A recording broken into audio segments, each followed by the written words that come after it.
صباح الخير أو مساء الخير على حسب وقت ما تشوفوني. النهاردة هنعمل أحلى وأسرع طاجن بطاطس بقطع الفراخ بطريقة سهلة وبسيطة. الطاجن النهاردة عملناه بصدر فرخة واحد بس، يعني بصدر فرخة واحد بس ممكن يكفي من 5 ل6 أفراد. قبل الأذان بنص ساعة ممكن ان انتي تعمليه وهيطلع أحلى طاجن فوق واحد بطريقة سهلة وبسيطة. ويلا بينا نشوف عملناه ازاي.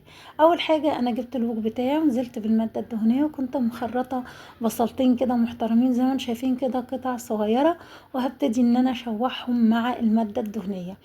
انا مش عايزاهم يحمروا، انا عايزة لون البصل يبقى شفاف كده او داخل على لون مصفر مش ذهبي، مش عايزة احمره.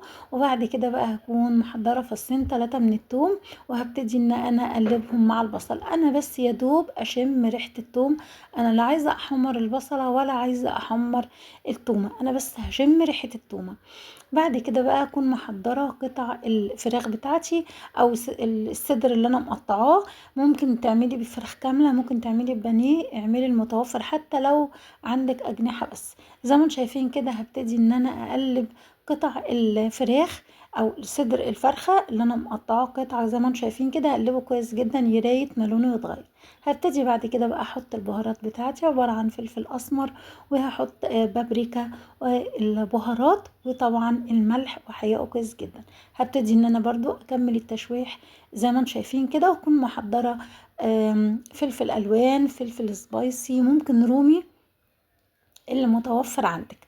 وهبتدي بقى ان انا اقلب الخلطه الحلوه دي اللي ريحتها خطيره كويس جدا مع مع البصل زي ما انتم شايفين كده والثوم والفلفل، ريحته خطيره. هكون محضره بقى قطع صغيره من الطماطم ومعلقه صلصه بيوري.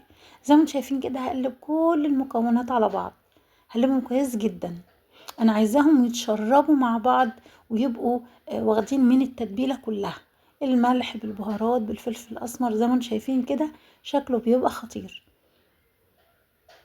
هقلبه كويس جدا بقى زي ما انتم شايفين، وهكون مقطعه قطع البطاطس قطع صغيره، وهبتدي بقى ان انا اقلب البطاطس القطع الصغيره دي مع الخلطه الخطيره اللي انا عاملاها. انا عايزه الخلطه دي هي ريحتها بتبقى خطيره مع الثوم مع الفلفل، انا عايزه كل الخلطه دي تغلف البطاطسايه. انا عايزه البطاطسايه نفسها تبقى مليانه من الملح والبهارات والفلفل والثوم والبصل زي ما انتم شايفين كده.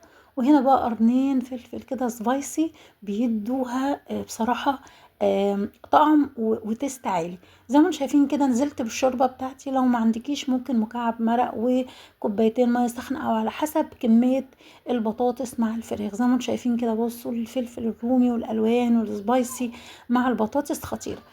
قبل ما تدخل في السوا بشوية رحت احطها في الطاجن بتاعي، وزي ما انتم شايفين كده بقى زينتها بطماطم وبفلفل.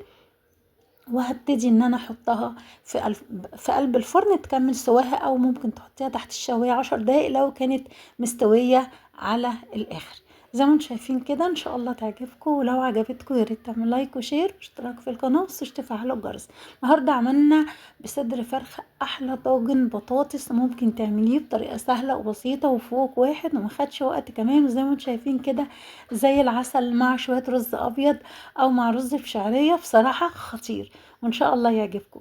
زي ما انتم شايفين كده طريقة سهلة وبسيطة وما خدش وقت، وطعمه بصراحة جنان خطير. كل سنة وانتم طيبين.